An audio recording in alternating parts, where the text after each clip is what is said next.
Hello and welcome back to the sixth episode of the Rite of 433, which is dedicated to pop art. Art of the second part of the 20th century is characterized by an even more intense relationship with science and technology. The artists are constantly exploring and experimenting with various artistic techniques, and their approach is often more intellectual than emotional. This period is marked by a very passionate search for true originality and innovation, as we have seen in the previous episode.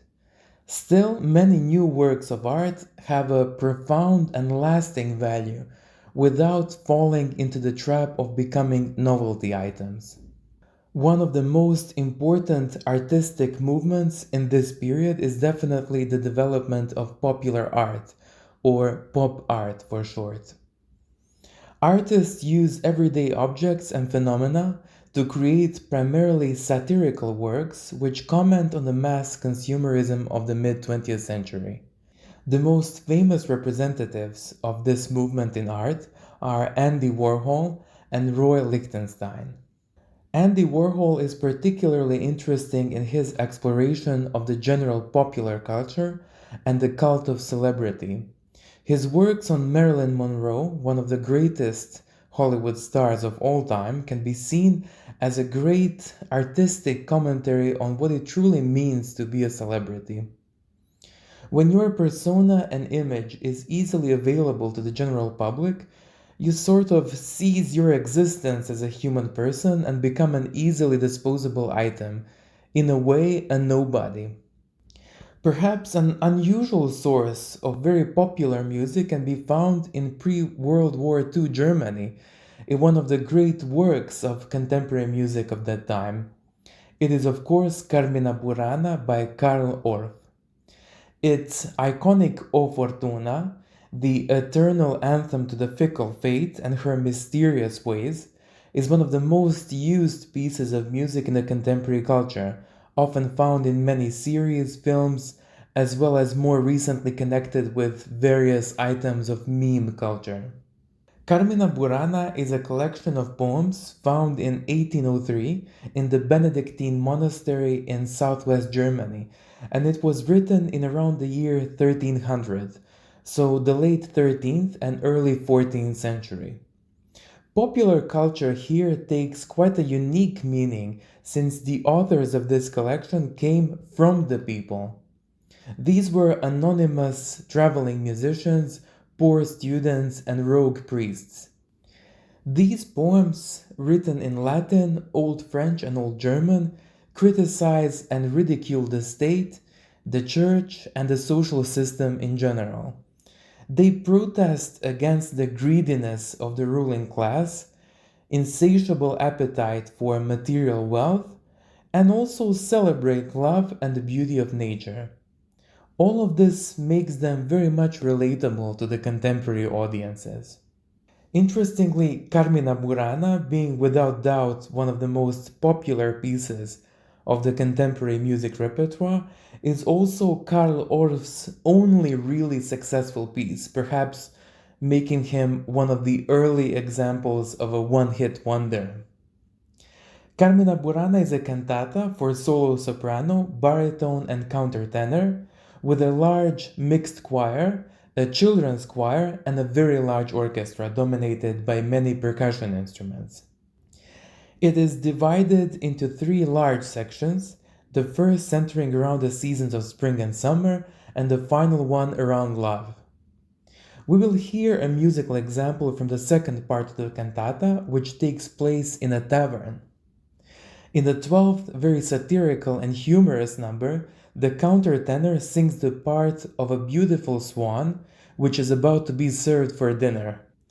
In an extremely high register, he sings Olim lacus qualueram, literally meaning once I swam in a lake, enjoying all the beauty, and is then interrupted by a raucous choir with its miser, poor me, modo niger et ustus fortiter, literally meaning blackened and well roasted. As he rotates above the scorching heat, he no longer dreams of free flight, as he is being prepared to be served for dinner in the tavern. So please enjoy number 12 from Carmina Burana by Karl Orff, Olim lacus colueram.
The populace or the people have long been an important source of inspiration for composers. This has, of course, not changed in the 20th century. If anything, composers of this era have found a new and fresh appreciation for this particular type of music. One of my personal favorites in this regard is the opus of Boris Papandopum, arguably the greatest Croatian composer. The influences of popular music can be heard in many of his great orchestral, chamber, and solo works, but he is also well known as a great chameleon of the contemporary concert music, easily transferring from one compositional style to another, including even expressionistic works and pieces composed in a 12-tone technique, always maintaining a strong and unique personal voice. My personal favorite is his solo guitar work, Three Croatian Dances, in which he beautifully showcases his remarkable compositional style and gives full appreciation of the music of his native land. This piece holds a lot of personal significance since I recorded it for my premiere studio album, which was a result of my win at a major international competition in Almeria in Spain. So please enjoy my performance of the three creation dances by Boris Papandopum. In the following 4 episodes, which serve as a short supplementary material to the podcast, we will look at contemporary concert music from both the performer's and composer's perspective, take a look at the relationship between science and music, as well as some future challenges of concert music. Thank you once again for listening, and see you in the next episode.